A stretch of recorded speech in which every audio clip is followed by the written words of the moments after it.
Good morning, everybody. This is Dr. Rao coming to you as usual on this Saturday. I plan to discuss on my upcoming book, which I have been doing for the last few weeks. We kind of present the premise of the book and we kind of presented each chapter as it is planned.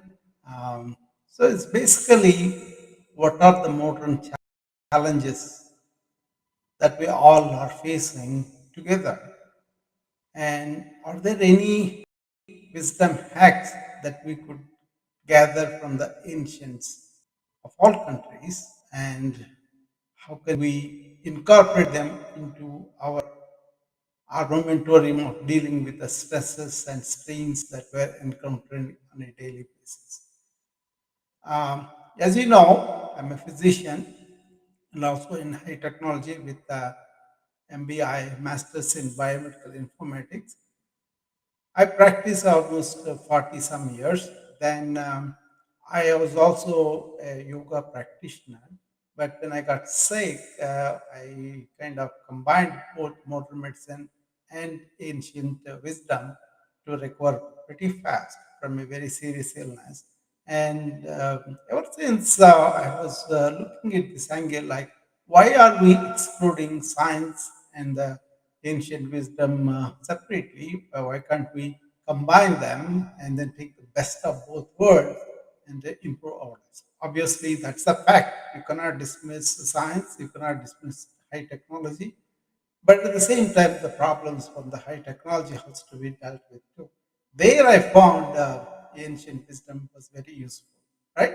So I was looking at problems of global climate change since 1980s, right?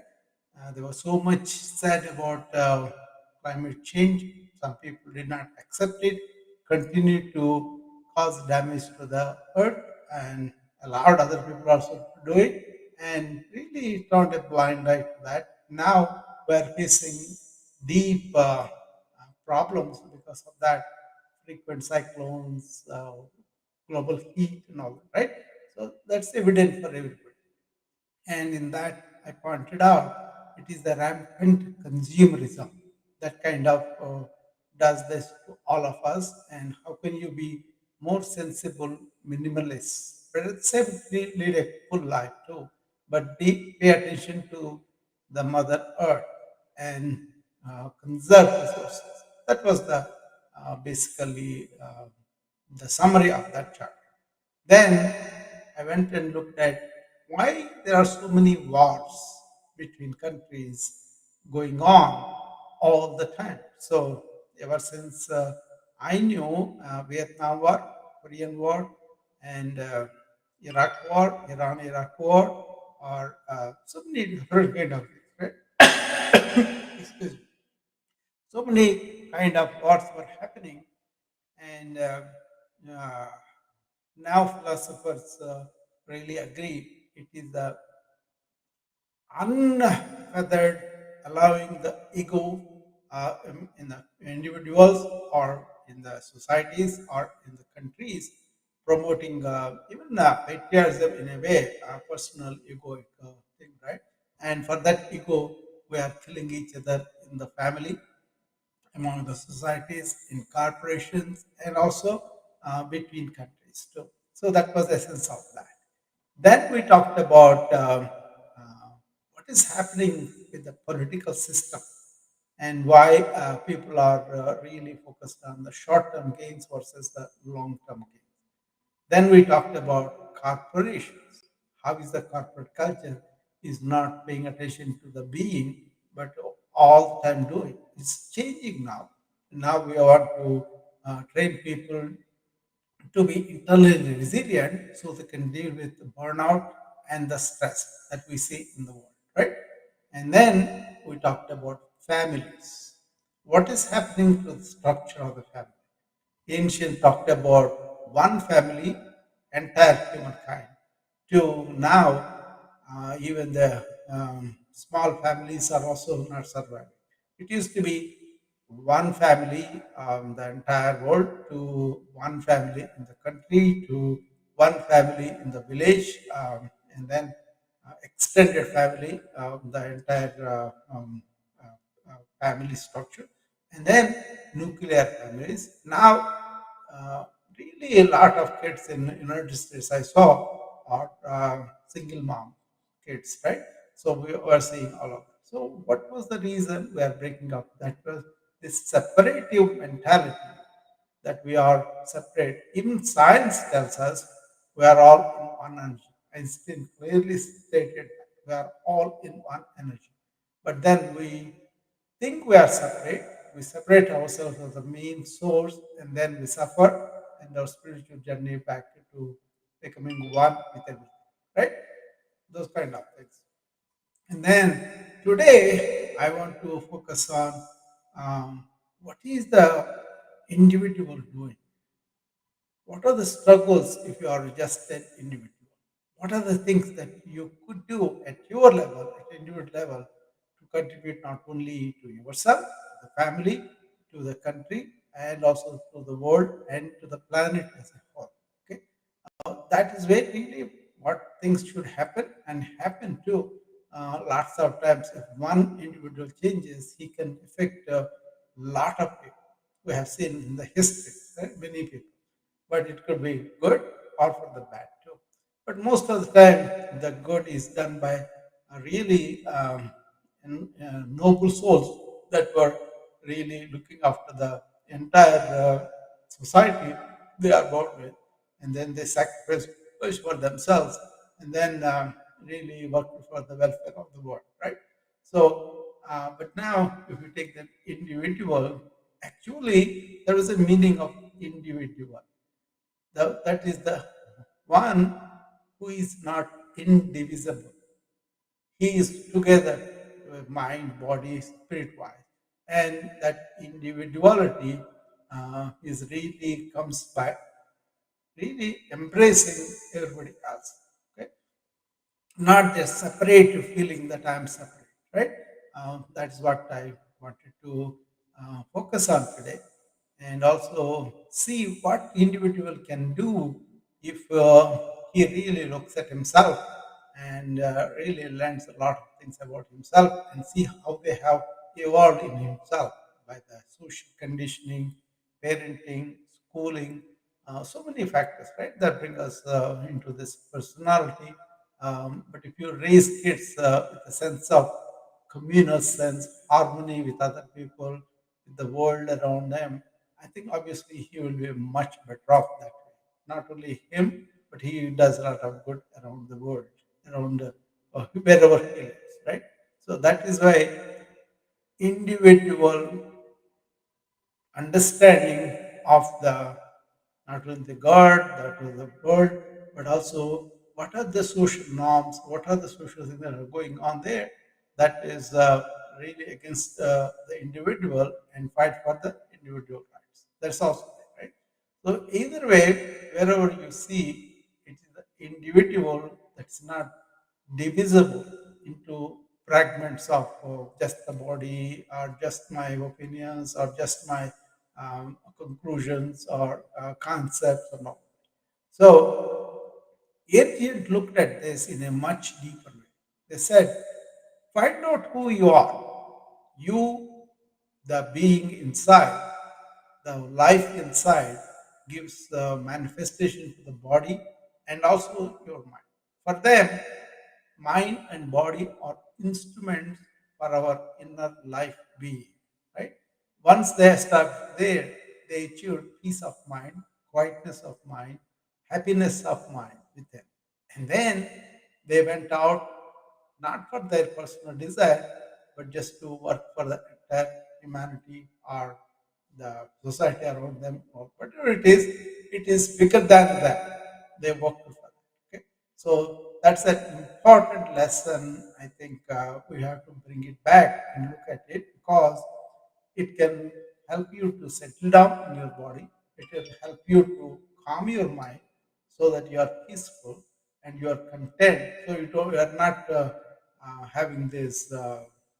desire to go and you get a lot of things which may not be meaningful after a while, and then also not having the harmony with other people, or your competition with other people, or you don't have a meaningful relationship either with yourself, with your family, or with your country.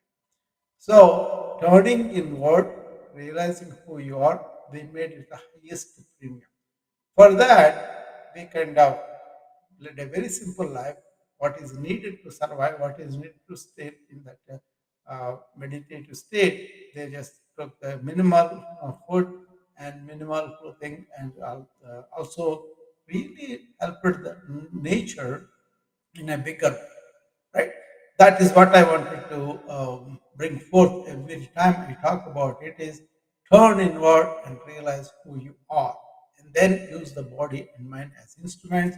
Then you can have a stable mind that's not giving you stress, that's not giving you burnout, and also a body that you can manage better. You can manage weight, you can manage anything that come up as a small illnesses, and then you can prevent them and act. And also understand what are the causes of my illness, and then attend to them. All this happens if you are stable, not panicky, not really fearful, not really anxious, but able to sit down and evaluate the problems of life as they come up and accept them, and really see where I can work to change the situation. Yeah, definitely we work for them. And then, but do that with a balance.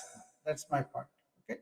So that's what I wanted to point out in my last chapter. There's a lot going to be discussed about what is the relationship between individual, between the world, and also your God. What is your relationship with your world we talked about? What about your God? It may be in several things for several people, but the ancient pointed out something. You see, there is no separate God, but the God is that life force within you, that is around you, that is in all the other beings and all other inanimate also. And you are just manifested out of that energy, and then you go back to it and you come back again. So that kind of thing helped people to transcend ego, transcend death, transcend these attachments and detachments, and transcend the ignorance of who they are. They call them as clations, in Indian ancient literature. So if you can understand all these facts that there's a life force that gives us the life, and then we kind of have a body and mind as a object for the life, which is used to lead this life, and then really go back and realize who you are, and then you are self-realized and you go and work for them. So there will be a lot about self-realization, the processes, the way people have quietness of the mind, first of all, really stillness of the mind, and then really realize who they are. I'll talk about the yoga systems, I'll talk about Ayurveda, I'll talk about Chinese medicine, I'll talk about Sufis, and all that, right? In that chapter, all these things will be presented. Okay? That is the summary of that. But if you have any questions, you can come up and then we can talk about it. So that way it will be more meaningful for me that I'm having a conversation with my friends rather than just rambling here. Okay. The idea for me was to really put in all that I was working on for so many years. Like first of all, how can I help my health, physical health, mental health, and all that? So how can I be free of any addictions? How can I be really enhance my capabilities to the extent that they will reflect and they will be. So all that happened, and also along with this experience of medical field as a physician, what was going on as an issue of health around the world, how we are really not being natural, not really take care of ourselves at the level that we could, and then we kind of go to different modalities that are outside, and we want them to fix when we are trying to really continue the behavior that causes their illness. For example, somebody smokes and then he is not aware of it when he took the smoking, but then later on he becomes really habituated to the smoking, right? And then he has problem with cancer, problem with COPD and all. But instead of stopping the smoking, you go to surgeries and all which are needed as the body is damaging. But you have to first stop the smoking, right? So we will do the medical things that are needed for the treatment. That's okay. But then that's obvious. We will be doing that. But then you got to stop the smoking too. Like that, there are so many lifestyles that individual lead, like too much eating or not adequate nutrition or really doesn't care about eating properly. All those things are problem, and then the poor eating habits result in ill health, right? What about exercise? If you don't have enough exercise to keep your body healthy, obviously that will go to. In here, there is something going on with the longevity. We are having this regenerative medicine. We're trying to understand stem cells. We're trying to understand how this aging affects the organs and how these stem cells are not working as the organs go. There's a new term that we are using. It's not longevity we want to call it. We want to call it health span that is good. That means you are surviving without any diseases and real good health for a long time. This was described the same way in ancient they call it swastha. They call it swasthya. That means you are together, you are healthy, and then that span should be longer than the smaller one, right? That was their always saying that. Okay, so be aware of the health practices that are available to us. Be aware of what are the behaviors that can really result in harmful effects on our health and avoid them, and really be advocating in the society. Like for example, you would not advocate too much salt, you would not advocate too much soil. Like that, you would not activate too much thinking. You would not advocate somebody to really indulge in all these things at the detriment of lack of sleep and for spoiling your health. Okay? That's what kids are doing. They spend late night listening to the music and they sleep very late in the morning. That can disturb your diurnal rhythms and then drop you good health. Simple thing. But then it's very difficult because they cultivate some habits and they cannot get out from them. So those kind of things, it's high time that we kind of understand what is normal health practices and implement them, not for anybody's sake, not show off anything, just to be healthy and happy and live. They have the health span that's longer, so that you are living longer. That, that kind of thing. So if you take individual, you can make so many things by yourself. You can improve your understanding. You can improve your tolerance of other people. You can improve your patience with other people.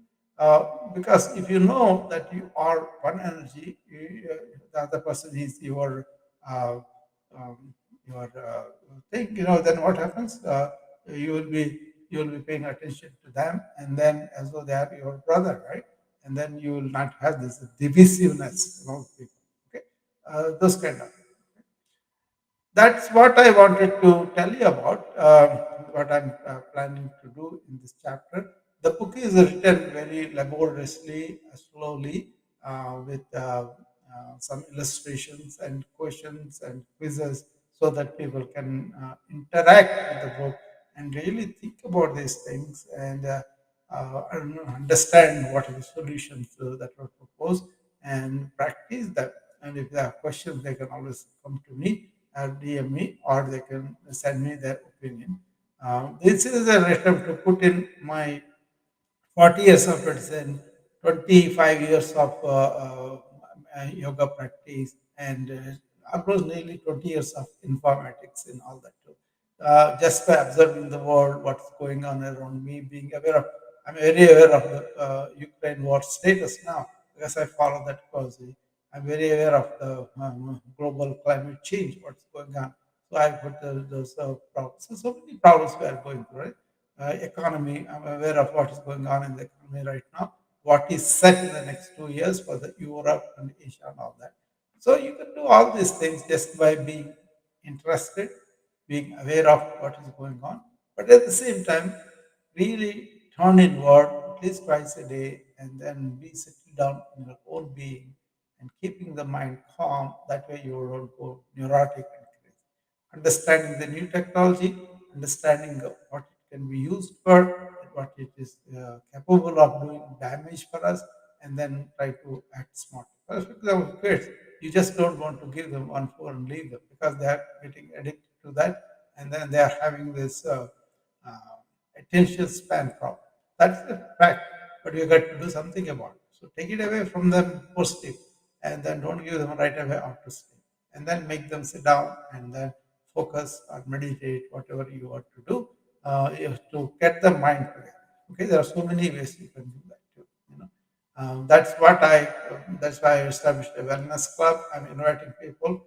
Very few people are showing up, but that has to be something promoting the awareness, promoting internal resilience, looking at your own lifestyles and then maybe modifying them a little bit so that you will not have all these long-term chronic illnesses. Don't eat processed food, go and walk outside, and don't sit too long, then sleep well, also calm your mind. These are the simple things that we can do, right? So having an ego and thinking this is the only way I feel, this is the only way I want to, that is a big problem. So Western mind relies on more of senses and intellect, but the ancients pointed out to internal awareness, and then using the senses and intellect in a controlled way so that they don't damage us. Okay.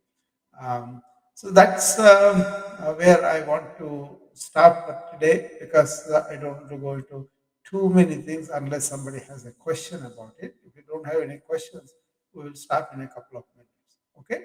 Uh, so thank you for joining me. And somebody wants to come up, I'm going to invite them. So, yeah, invite him.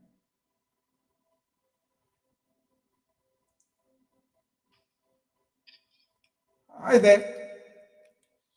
Hello, Mr.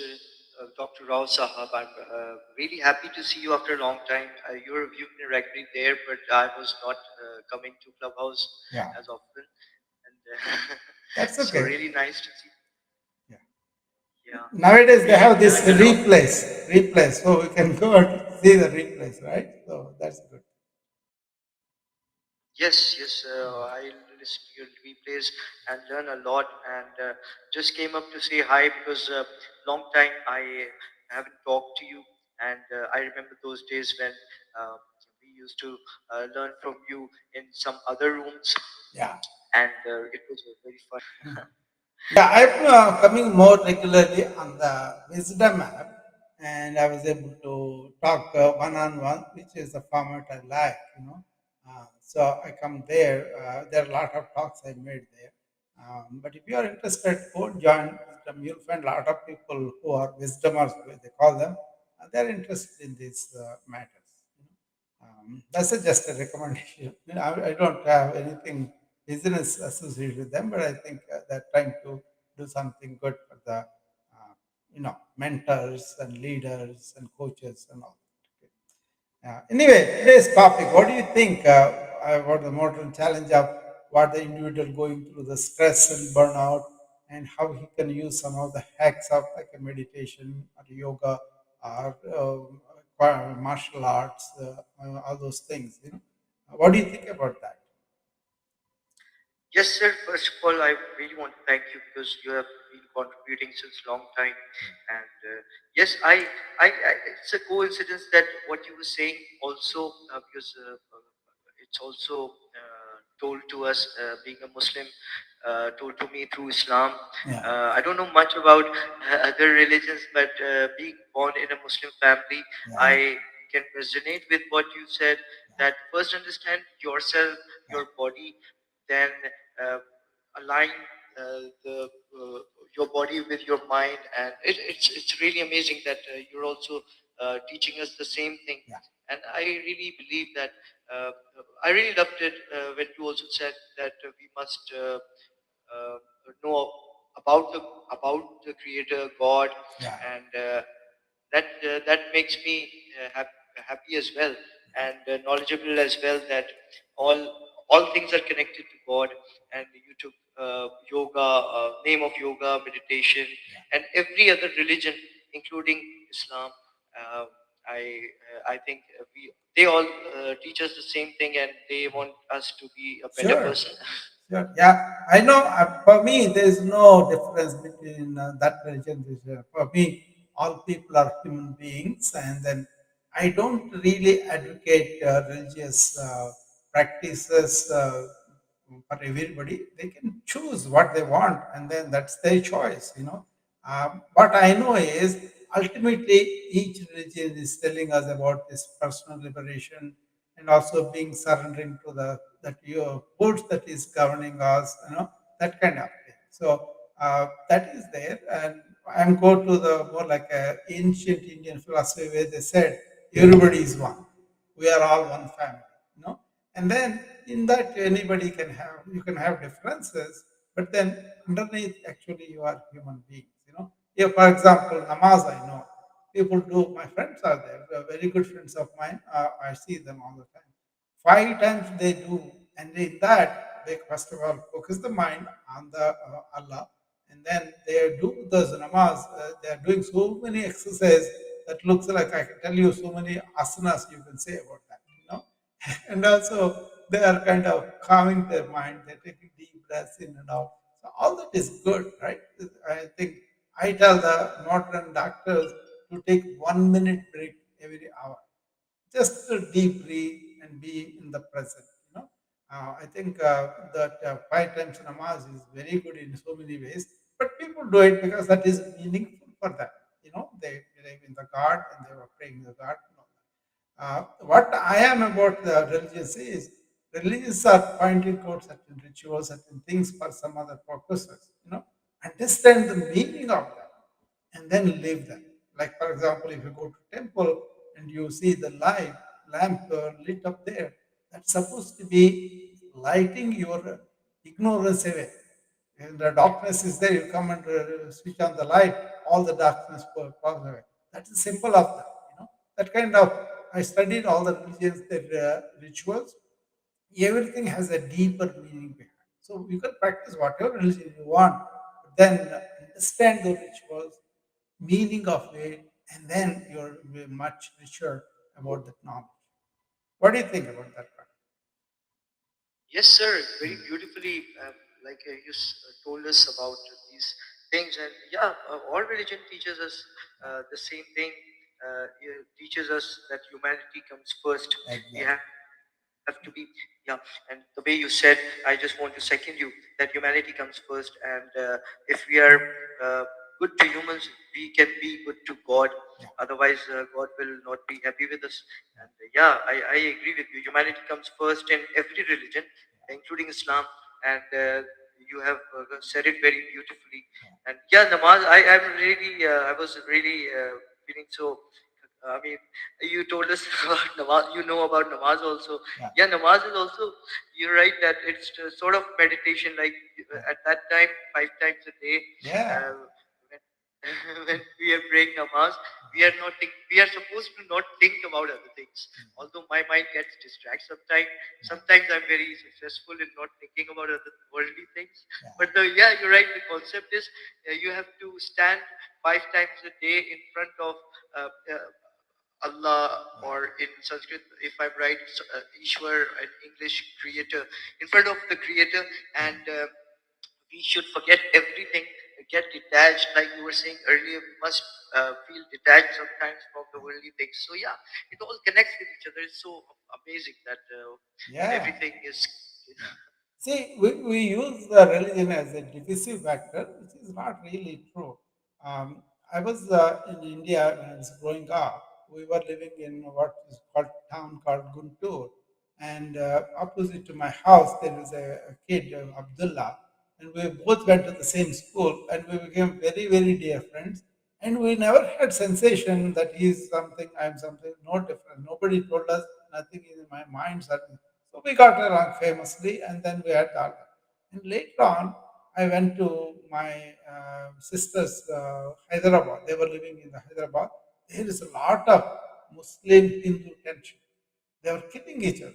So that was amazing to me. And then when you examine this, famous people really practice. For example, how many people know about Sufism?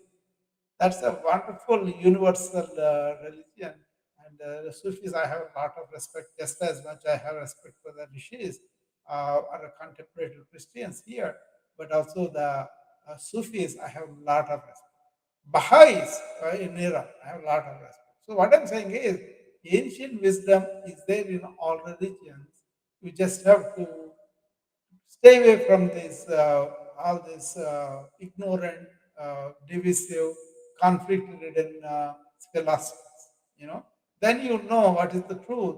Uh, for Hinduism, people said, "Ekam Sat." That means everything is only one.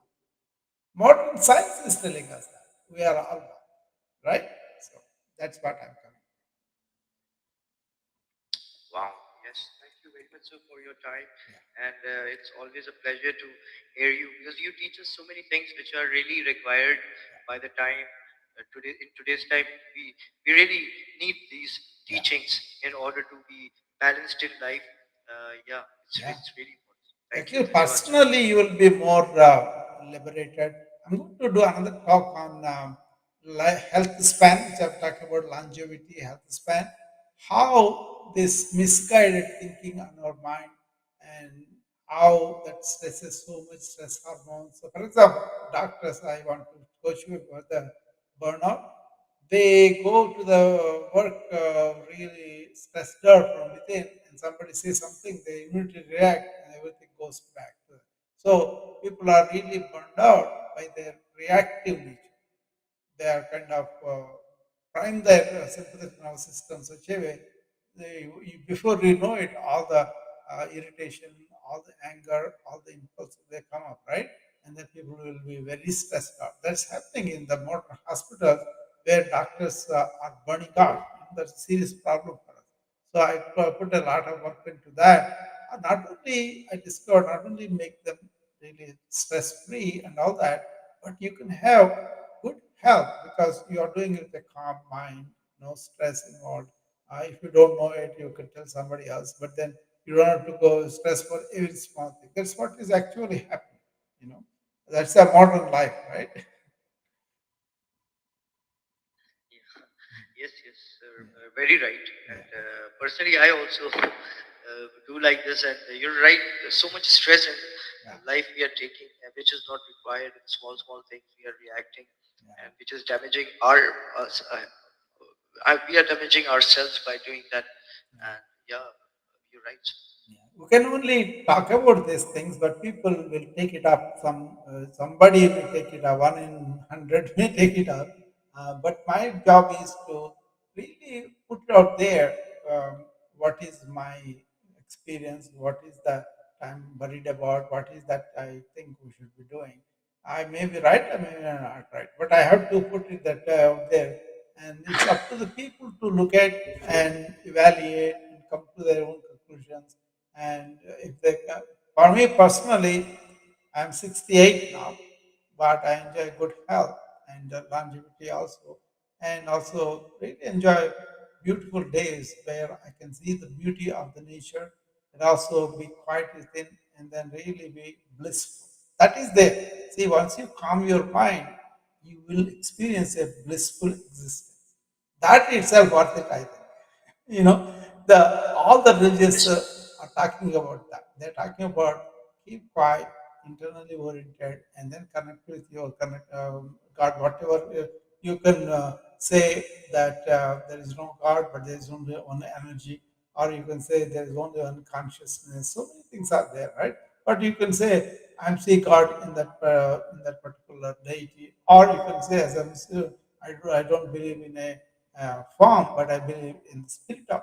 That's fine too. So there are so many ways to interpret what we believe that is beyond Where is the physician for me? I can really help somebody who is sick and all that, but I cannot give somebody who died new life. That's where I can see there is something that is giving this life, right? That itself is God for me. You know? So there is a definition, but basically something bigger than us is there, and then you kind of surrender to it and work from there. Yes, I agree, sir. And some of the things I couldn't hear because there was some problem in my connection that time. But I understand, and I really love your efforts because I think if everybody listens to you whenever they listen to you on the other platform and here also in the replays, I think if I take it personally, like if I'm fighting uh, 20 times in a day, Yeah. let's say. So if I listen to you, at least I will cut down my two fights Yes. today, and I will only fight 18 times, and day by day I can become better. Yeah. But some people who are more intelligent, they will take you seriously, more seriously, and maybe they will cut down all their fights. Like everybody have different capacity of mind. So, but it's your talks are only making people better. Slowly, some people will slowly get to the point to achieve their goal like me, and some people will get faster. In both ways, it's a success, it's a win because you're doing good for humanity. You are changing the mind. That is very important. Yeah, and I believe it's really need of the hour. So thank you, sir. What Dhanyawad. it Cheers. is what happens with this talk is it's like Rishi's pointed out to me. See, you think your happiness is outside in the things and everything you learn or your ego and all that. No, it's not there. It is within you. You can experience real happiness. And they pointed out 7 levels of happiness, right? Uh, so either you are through the senses, you can have pleasure, but it go away, or you can have the mind completely immersed in like a chess game or something, and that it can have that, or you can have understandings that is intellectual, or you can serve somebody, help somebody.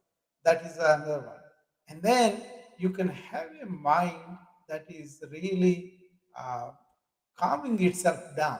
Okay, that is the meditative mind. So you are working with a calm mind all the time. And the next one is you are so absorbed, you are lost to the world. That is samadhi. And then finally, your consciousness blends with the universal consciousness. So they showed so many levels of that, but what they did was your happiness is within you, go and find it. Not look for outward things, outward relationship and all. That is true after investigation. But then our mind, our senses turn outward. So we need to turn inward with awareness. Then you will find out, oh yeah, these treasures are there. And once you find them, then you go and work for the welfare of the world. See, that's what I think was a real blessing for me when it was revealed to me. And everybody has to work on because it's not like a something that we can achieve like a carpentry or a doctorship and all that. What it is inside. And then I'm now discovering more and more subtle levels of energies that are there that are very nourishing. See, I don't get depleted of energy. I can go on working all day. I will still be like this. So that's the good of it. I think most of the modern people don't know these kind of discoveries within themselves. That's why they go for the external pressures only. I'm not saying they're all bad external pressures, but then if you can understand the desire and you go beyond it, if you can understand ego, go beyond it, then you will find out your true self, and that is very beneficial. Then benedictive too. It's a blessing, you know. Yes. Yeah, Yes, sir. I understand. I perceive that you're trying to teach me that we should have a balance, yeah, like material and spiritual. yeah, Then only we can. Okay. yeah. Um, Yeah. Then the balance will okay. become because you give more importance to the internal. Otherwise, what is happening is my doctor friends, for example, they have degrees, they have money, they have so many things, but then they don't know how to handle this rage or anger or reaction that are happening. and they are kind of really burning out. So I kind of told them, come on, settle down, take it easy, take breath every 1 minute, every 1 hour, 1 minute. That is 1 minute for every 1 hour. Just sit down and come to the present and take deep breaths and focus on the deep breath. That's a present moment breathing break. 1 minute break. That's not more than like a namaz you are doing a few minutes like that. That they can do every 1 hour or every 2 hours, whatever it is. Important thing is to be in the present, to be in awareness, not letting our mind go wherever it wants to go. That is a big problem now. So I work with people in the morning on my wellness club where they can be in the awareness, in the present, all through the hour. We do the exercises, we do the breathing exercises, we also do the meditation, but all the time being in here and now, in the present, feeling the tensions, feeling the pains in the body, and then doing the necessary things that are needed. And at the end of the 1 hour, I got this dictum AEIOU. This one you listen carefully. What it is after the 1 hour, A stands for are we alert and aware? Okay. And E stands for are we more energized with this hour or not? And then I is do you get any insights into the things that we are doing? And O is really connected with the primordial sound. That means sounds around you, and you can make the sound from within you, and that will purify your nervous system. Because it stabilizes the parasympathetic nervous system. That way, you won't react so easily. It's against the sympathetic nervous system. So, sympathetic nervous system makes you hurry, makes you run, makes you hustle, but then at the same time, breeding all this stress hormones within you. To combat that, to really combat that, you want to have the parasympathetic system active. This is a vagus nerve. That is done by the deep breathing. Then our deep sounds they have vibrations too. And then finally, are you connected with your being, which is the consciousness that is in us, around us? See, I think that's very fortunate. I found that mnemonic. It came to me just like that. I didn't study anywhere. But then we check ourselves. Are we more alert today, or are we having still grogginess? Are we more energized? Those kind of things anybody can test for themselves. That's what I do in the morning hour, and that's a delight for me. People who come, I do them, then they can test for themselves if they have done it. And then I don't talk much in that 1 hour, but at the end of it, I leave some room, 15 minutes to questions. And if you don't even ask questions, then it won't be a lecture. If you ask questions about how you feel physically, how you feel with energy, mentally, and also within your own deep self, how do you feel? If you can bring questions about, then we can talk about. So a lot of people, when they take up the meditation, they have a lot of old memories, what they come up with. There's a mechanism for that too. So I explained that to them. Anyway, thank you very much for coming up and indulging me in some discussion. That's nice. So Uh, thank you, sir, for making those efforts. And actually, it was my benefit that I yeah, learned from you. And I thought you were going to close it, but it's my. I'm lucky that I learned more from you in mm, the end also. yeah. So, Thank you. wow, amazing. Yeah, Thank you, sir. thank you. Jazakallah. Cheers. Dhanyawad. Okay, Thank you, sir. bye bye. I'll be Bye bye. closing the Take room care, sir. now. Thank you. Sure. Thank you. Okay, everybody on the wisdom map also. If anybody wants to come, this is the last chance. Otherwise, I will be closing the room.